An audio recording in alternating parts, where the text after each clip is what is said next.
here, I'm Ms Wight, and today I'm going to be making my grandmother's mac and cheese. We call it Deed's mac and cheese because that's my grandma's name. So this is one of my favorite comfort foods.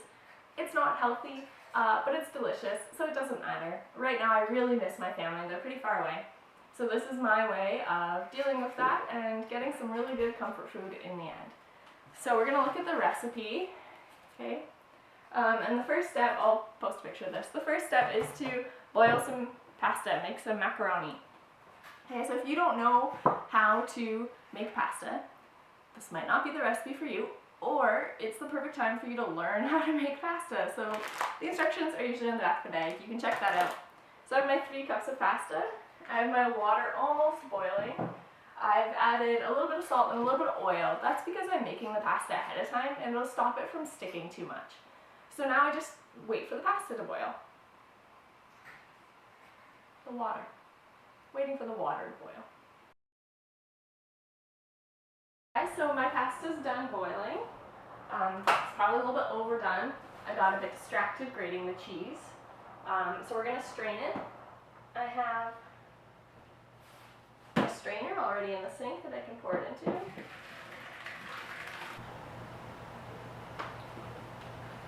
Okay, so really, I don't know if you saw that, a bunch of pasta just went in the sink. You can just move that to the side and we'll come back to it later. Okay, so next up you need to grate your cheese. The recipe calls for 2.5 cups, but you can never really have enough cheese. Okay, I like to use some more flavorful cheeses, so get an old cheese, or anything, usually a hard cheese is good. One tip, don't get the pre-shredded cheese. For some reason, it's like a little bit more waxy and it makes the sauce a little bit greasy, so that's no good. Hey everyone, so we're on to the next stage of this, which is to make the actual cheese sauce for the macaroni and cheese. So the first thing I've done is made a roux. So that involves melting butter with some flour in it. Okay, it should look like a bit of a paste. Mine doesn't, but that's okay. And then the next thing we're going to do is add our milk. Okay, so an important thing to know about the milk is that if you add like a skim milk or a 1%, it might make your sauce a little grainy. That's what normally happens to me. The higher fat content, the thicker and creamier your sauce is going to be, which is the mac and cheese that looks really good and creamy. So what I've done is I normally have 1% milk, and I mixed that with some heavy cream I had. I thought it would kind of balance out. I asked my sister. She says no, it probably won't work, but we're going to try it, okay? So once you've added your milk, it'll look like this. So your stove is on low right now. It's a slow process. This is no instant craft dinner. Okay, so now my milk is a bit warmer. It's mixed in with the roux really nicely. So the next step is to add cheese. Okay, like I said, you can never have too much cheese. I add it little by little to make sure it has time to melt. Okay, so I'm still just waiting for this cheese to melt to make a bit more of a creamy, thicker sauce. You'll notice I'm wearing a side towel. This is something I learned while supervising the dual credit culinary class last semester. I don't remember why we have one, but I know it's really important. Hi Panthers, are you thinking about taking dual credit? In dual credit, you can earn college credits and high school credits at the same time while you're still in high school. You get to go to a college campus and see what evaluation looks like before you go. Have a great day. Stay safe. So after a while, your cheese sauce will start looking like this. It's getting thicker. This part is really a test of patience. It takes a while. I'm going to leave it on a little bit longer to let it thicken up more. Okay, so finally my sauce is thick enough. I'm going to mix it in with the pasta that we cooked earlier.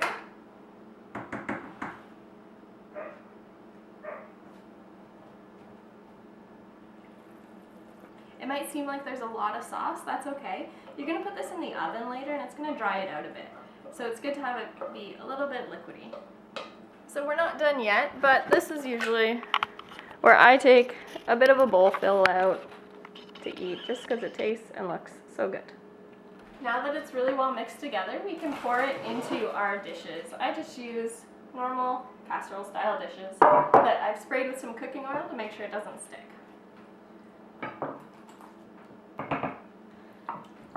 Okay, so it's still not quite done. The best part of this recipe is my grandma makes this awesome topping that's incredibly unhealthy but delicious. Okay, so what you need to do is melt some butter. I'm just using the same pot that we used for the sauce because I don't like doing dishes. So the butter's melting, and then once it's melted, I'm actually going to add some crushed up Ritz crackers and some grated cheese. I took some out for a taste test, you know, quality control. It's delicious. You could eat it just like this if you wanted to. While I'm waiting for the butter to melt, I'll give you some variations that you can do. So I like to keep mine really plain, classic. Some people might say bland, but I love it. But my sister, she might add some paprika or chili powder into the cheese sauce. So when that cheese is melting, you can add whatever seasoning that you want. Salt and pepper is always a good idea, but you can make it as bland or as flavorful as you want. Totally up to you. Alright, so we're in the last stages of this mac and cheese. I have some melted butter, about a 1/4 cup that I've put in here. And the next step is to get some Ritz crackers.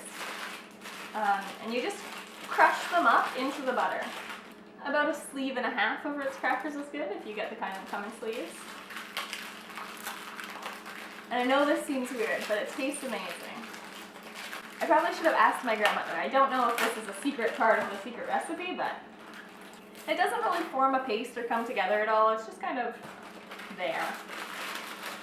Then you can kind of mix it up. And the butter should just kind of coat everything. So it'll look like that. Then you've got your casserole dish of macaroni. And you just spread this along the top. Not super thick, you don't want a ton, but try to make sure there's no holes.